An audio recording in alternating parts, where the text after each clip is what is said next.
What is going on, Rudder Nation? This is Jerry from Beyond the Rut, and this is another installment of Jerry's Short. So Beyond the Rut is that show that brings you encouraging stories and practical tools to help you create a life worth living in your faith, family, and career. These Jerry's Short segments are the shorter episodes just past the halfway mark in the week to give you a practical piece of advice to carry you into the new week. This time around, I just want to share with you 3 big takeaways I got from attending Podcast Movement in Denver, Colorado. Yes, I went to a conference that was attended by over 3,000 podcasters. We talked about what are the trends, what are sort of the best practices happening. And from that, as I reflected on my trip, it turns out there are 3 big things that I wanted to share with you about how you could get the most out of conferences in general. It doesn't have to be Podcast Movement. It doesn't have to be about podcasting. It could be about anything. I mean, they have conferences about just about anything. And here are my big 3 that help me get a lot out of a conference, that are enriching for me, and they just grow my mind. So the first thing is to be curious. I went to Podcast Movement thinking I kind of knew everything there was to know. And then they did a thing where they introduced brain dates. It was an area in the conference venue that allowed for small groups to get together. Anywhere from 2 people up to 8 people, where they can get together, ask questions of each other, best practices. There were topics to each meeting. I led 2 of them, in fact. One was to help somebody define his avatar for his show and to get really detailed with it. Another one I led was around workflow. What was the best practices of the people at the table to go from the idea of an episode to the publishing and marketing of an episode? And it turns out a couple of new folks showed up there, and I wound up teaching them what I knew. But I also attended 2 different brain dates where I got so much out of it. One of them was a one-on-one where I learned about starting mastermind groups and, charging what they're worth and thinking about value-based pricing. It was mind-blowing for me. And the other group talked around marketing in a way that wasn't sleazy. So if you've met me on LinkedIn and you got one of those immediate pitches from me the moment you accepted my connection request, I'm sorry, it happened. We can still be friends, right? So be curious. Because on top of all this, I attended a session about some trends with YouTube in the podcasting space. And I thought, well, I'm not there yet. I don't need YouTube. But I went anyway because a friend encouraged me, and he was right to drag me into this thing, because the session alone opened up my eyes. I didn't realize how many people were using YouTube, that were discovering podcasts through YouTube, and that to get involved with YouTube wasn't as hard as I thought, as long as I could be consistent with it. So be curious. You'd be surprised with what you learn, and how you apply what you learn is kind of up to you. But you would never learn these things if you never opened yourself up. So the second takeaway about attending conferences for my trip here to Podcast Movement specifically was, and is, to put yourself out there. It's already kind of nerve-wracking, especially if you're somebody who's introverted, to go to a conference that's filled with strangers. It's probably even more nerve-wracking to go to the iHeartRadio and iHeartMedia booth and sit down at the couch where they have a microphone set up, and they want you to pitch your podcast to see if they would include you in their network. This isn't like their service where they share your show with anybody who subscribes to iHeartRadio. This is to be in their network where they collaborate, they do cross promotions. Like, this would be a boost for Beyond the Rut. This is my 6th Podcast Movement. I'd never gone to this booth before. I always avoided it because I thought, why do I need to pitch my show? Well, not only did I pitch Beyond the Rut, in the moment while I was sitting there at that couch recording what my show was about, I found myself thinking about another show idea, and I just spit that out there. And I thought, wow, what am I doing? If they accept this, I've got to produce this. What if they don't accept this? I may have to produce that show anyway. It was a really good idea, I think.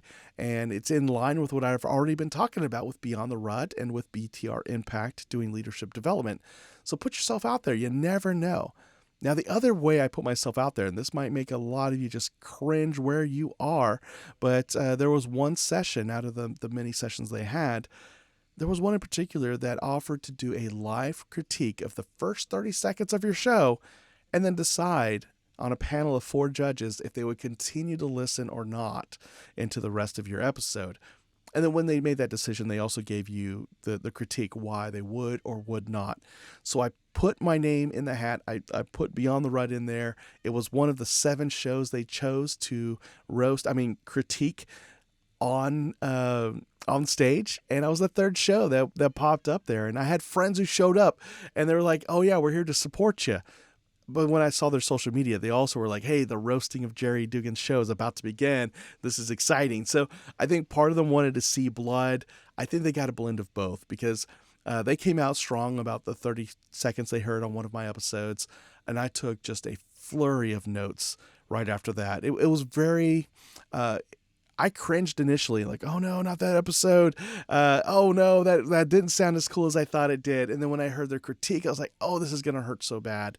But once I got past all that emotion, the critique that came was very constructive, very helpful, and it's a subtle shift. I don't think you'll notice right away what that change was, but I've already implemented it. By the time you've heard this episode, I have already implemented that idea on 2 episodes. That's right. And those are episodes that are already out there. And now as we go forward, I'm going to keep it going. It seems like it's going to work, and the data is not lying so far. So that's the second thing. Put yourself out there, whether it's to be critiqued or to try a new opportunity. Put yourself out there.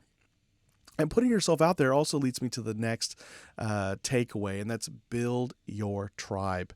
So as you put yourself out there and you meet new people, build this network of connections where you're helping them, they're helping you, they're helping each other. And what you find is that years later, if not sooner, you've got a community. You've got a tribe that is going to help you succeed as you're helping them succeed. They're going to send clients your way for your business. They're going to send listeners to your show. If you got a podcast, viewers to your social media channel, whatever it is. And I just want to share with you, the middle of 2023, Beyond the Rut broke into the top 1% of podcasts on Listen Notes. Now, what does that mean for downloads? Small thing. My downloads have doubled over the last 12 months. But that ranking depends. Not a lot of people understand how Listen Notes does their calculation. There's some vanity metric, but I mean, if your show's still alive, you're already in the top 13%. So not a whole lot to be said there, I guess.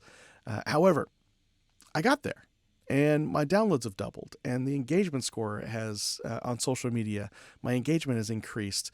All of that is because of you. Those of you listening in, the email subscriptions, the people who've bought the book, Beyond the Rut, all those things are because of you, not because of me. And I've shared myself with you. I've shared my ideas and thoughts with you, but it's you. You've come forward. You've supported me. You've shared your thoughts, your questions, your ideas, your struggles, and you've trusted me with these things. And I've joined communities that have helped me grow the show, like Cap Show, the Capshovians, the group over at Memento, the Phoenix Club, Total Life Freedom, and of course I cannot forget the Christian Podcasters Association Gold membership. So all of you have poured into me to help me get to where I have come in the last 12 months. And self-publishing school, gosh, Chandler Bolt, Andrew Biernot, Nate Hambrick. Can't forget about you guys, because you were the team that brought the team that supported my dream to have a published book. So it takes a tribe. So you got to put yourself out there. You got to be curious, learn about people, learn about subjects. And as you do these things, you build this tribe of people who are going to support you, encourage you, and lift you up to get to where you want to go. It's not an individual sport. Success in life truly is a team sport. So those are my big 3 takeaways. Again, be curious, put yourself out there, and build your tribe. And I think that applies in just about any aspect of life. You don't have to necessarily go to a conference to appreciate that. And if you want to get more information, go to the show notes at beyondtherut.com/JS022 and just go to wherever you listen to podcasts and keep listening and keep soaking in this information. Share it with people you know, and I'll be back, guys. So it's been great spending this time with you on this episode of Beyond the Rut. specifically this Jerry short, and I look forward to joining you again. But until next time, go live life beyond the rut. Take care.